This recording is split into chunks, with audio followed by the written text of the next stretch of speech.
I'm Jack Patty, and this is the Senior Minute, successfully serving seniors.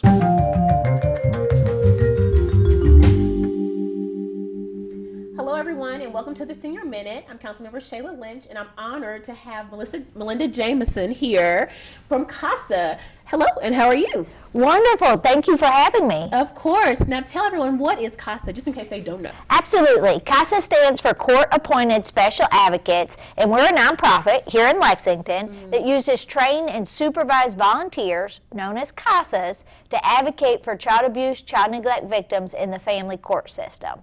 Wow. How long have you all been around? So the program here in Fayette County has been here since 1986. Oh, wow. And the program became a nonprofit in 2003. Initially, it was completely under Lexington government, under social services, and now we operate with sort of an umbrella hybrid relationship. Awesome, awesome. So at any point in time, how many children do you all have that you're serving? So every year we serve close to 700 children. Wow. And that is a huge number, council member. But the challenge is we're only serving about 20% of the need. Wow, wow. And CASA just doesn't serve Fayette County. It serves multiple counties, correct? You're absolutely correct. So the CASA Lexington program serves 7 counties: Fayette, Bourbon, Woodford, Scott, Jasmine, Garrett, and Lincoln. However, CASA is a nationwide program, and it's in 49 of the 50 states. So unless somebody's looking to move to North Dakota, there's a CASA program. That is wonderful. That's wonderful. I know you all use volunteers. What do they do, and how do they help your organization? So the volunteers are the true superheroes, the lifeblood of what we're doing. And to be a volunteer, you don't need any special qualifications, education, or background. You do have to be at least 21 years of age, willing to consent to the background checks, and we'll take care of the cost of those. And you go through a 30-hour training. That 30-hour training is held right here in Lexington at our office. We also have an online version as well as an in-person version. And if somebody is watching and interested, if they reach out, we'll work with them to get them in a class. But we do post the schedules of upcoming trainings on the website. And you go through that training, but then you have the amazing support of a staff person called a volunteer manager that's going to go with you to meet the child or sibling set you're appointed to. That staff person's always going to be at court with you and work with you to guide you through the process.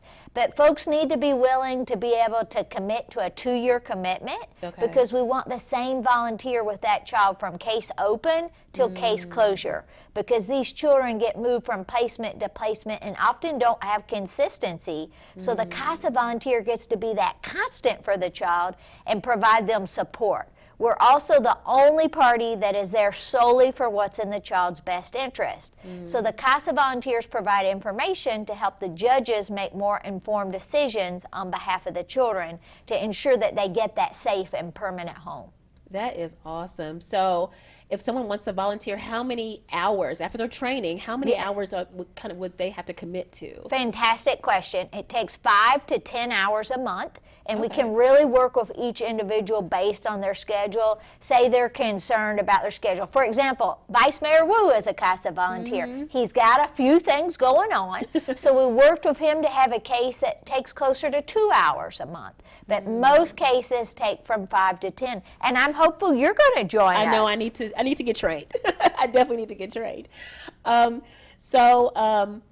When a volunteer is assigned a case, a child to work with, how involved are they with that child regarding the case? Do they end up knowing a lot about the child's history? So how involved are they? Great. So first off, a volunteer always gets to say yes or no to a case. So they're not just put onto a case and then they feel uncomfortable with what's going on. So at the end of training, a volunteer gets to share what their case preferences are, meaning do they prefer boys or girls? They'd really love to work with a teenager. Maybe they love babies. Maybe they only want a child that's verbal. And so they get to say all of those things. As well as they could say, can they take a child that's placed outside of Fayette County? So many of our Fayette County youth are placed outside of the county. Last year we had kids placed in 86 of the 120 counties here at CASA of Lexington. How that happens, there's not enough foster homes. If they go to a residential treatment facility, there are none here in Fayette County.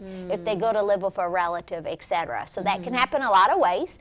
But so, and I think the initial question was, What did you ask me so I can fully answer your question? You've kind of really answered it, like how involved would the volunteer be with the child? And so they do get medical records, school records, court records, drug testing records, maybe of the biological parents. And we're all for reunification with the home of origin if it's a safe and permanent option. So there's a report that they write, and it's really a template. And in that 30-hour training, we teach you how to do that. So you're plugging information into it. So there's a section on family history. There's a section on that child or children, because we keep siblings together unless a sibling has perpetrated on a sibling, and then they get separate CASA volunteers. Also, right now we have an 11 sibling case, so there are 4 CASA volunteers on it. So they're assigned to specific children. So in that case, you might have a partner case where you're working along somebody and you come together to plug the information into the report.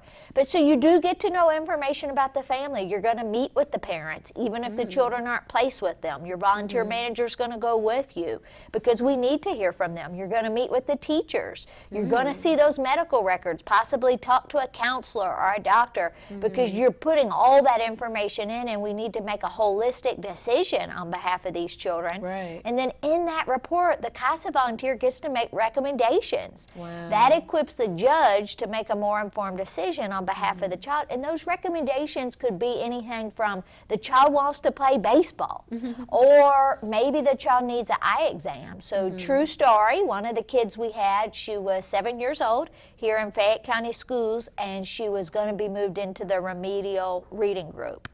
Well, the CASA volunteer said, I think she needs an eye exam. The judge ordered it. She got that. She actually needed glasses. Guess what, council member? Within 2 weeks of getting those glasses, she was moved into the advanced reading group. Wow. And so it doesn't take an eye doctor to say, hey, wait a second, this child's never had an eye exam.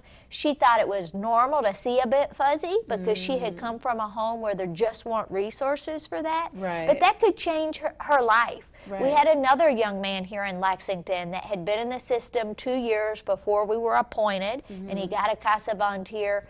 He had been removed from a whole lot of schools and was failing coursework, getting in fights. You'll never believe, but he was deaf.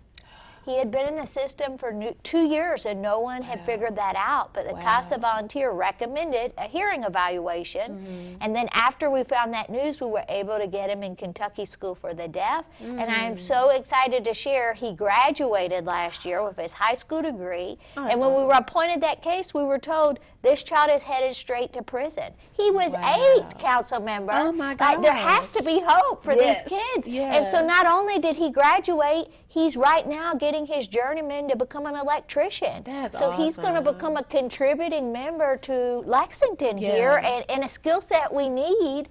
And it all happened, I truly believe, because someone took the time to say, wait a second, I think there's more going on here. Right.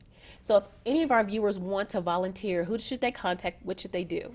Reach out to CASA of Lexington. The website is casaoflexington.org. The main telephone number is 859-246-4313. We want to help you figure out what class works for you. Like I said, there are online options. We will figure it out. If you have a heart for a child and want to make a real difference, CASA is the place for you.